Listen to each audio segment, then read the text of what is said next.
Hi welcome back to my YouTube channel Poornima's kitchen. ಇವತ್ತಿನ special all in one ಹೀರೆಕಾಯಿ ಚಟ್ನಿ ಹೇಗೆ ಮಾಡೋದು ಅನ್ನೋದನ್ನು ಹೇಳ್ಕೊಡ್ತೀನಿ. ಮೊದಲಿಗೆ ಒಂದು ಹೀರೆಕಾಯನ್ನು ತಗೊಳ್ಳಿ, ಒಂದು ಹೀರೆಕಾಯಿ, ನಂತರ ಒಂದು ಈರುಳ್ಳಿ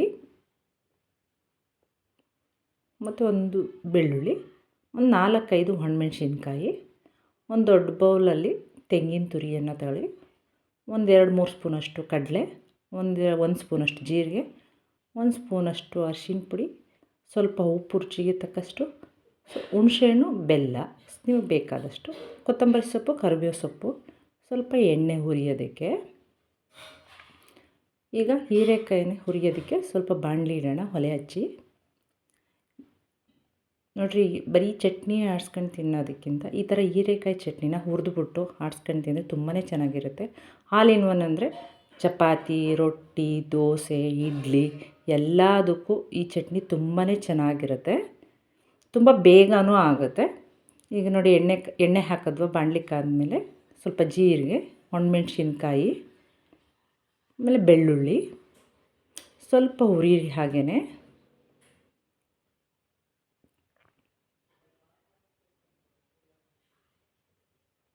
ನಿಮಗೆ ಹಸಿಮೆಣ್ಸಿಕಾಯಿ ಆಪ್ಷನ್ ಬೇಕು ಅಂದರೆ ಹಸಿಮೆಣ್ಸಿಕಾಯಿ ಹಾಕೋಬೋದು, ಇಲ್ಲಾಂದರೆ ಒಣಮೆಣ್ಸಿನ್ಕಾಯಿ ಹಾಕೊಳ್ಳಿ. ಮತ್ತು ಕಟ್ ಮಾಡ್ಕೊಂಡ್ರಂಥ ಹೀರೆಕಾಯಿ, ಈರುಳ್ಳಿ ಎರಡೂ ಹುರ್ಕೊಳ್ಳಿ. ಹಾಗೆಯೇ ಒಂದು 5-10 ನಿಮಿಷ ಹುರ್ಕೊಂಡ್ರೆ ಸಾಕು. ಆನಂತರ ಈ ಮಿಕ್ಕಿದಂಥ ಪದಾರ್ಥಗಳನ್ನು ಹಾಗೆ ಹುರಿಯೋದಕ್ಕೆ ಹಾಕೋಣ. ಕೊತ್ತಂಬರಿ ಸೊಪ್ಪು ಮತ್ತು ಕರಿಬೇವು ಸೊಪ್ಪು ಎರಡೂ ಇದೆ ಇದರಲ್ಲಿ. ಅದನ್ನು ಎಲ್ಲನೂ ಸ್ವಲ್ಪ ಬಿಸಿ ಮಾಡಾಕೊಂಡ್ರೆ ಚಟ್ನಿ ಬೇಗ ಕೆಡಲ್ಲ ಅಂತ. ಮತ್ತು ಸ್ವಲ್ಪ ಕಡಲೆ, ಅರಿಶಿನ ಪುಡಿ 1 ಸ್ಪೂನ್ ಆದರೆ ಸಾಕು, ಮತ್ತು ಹುಣಸೆಹಣ್ಣು, ಸ್ವಲ್ಪ ಬೆಲ್ಲ,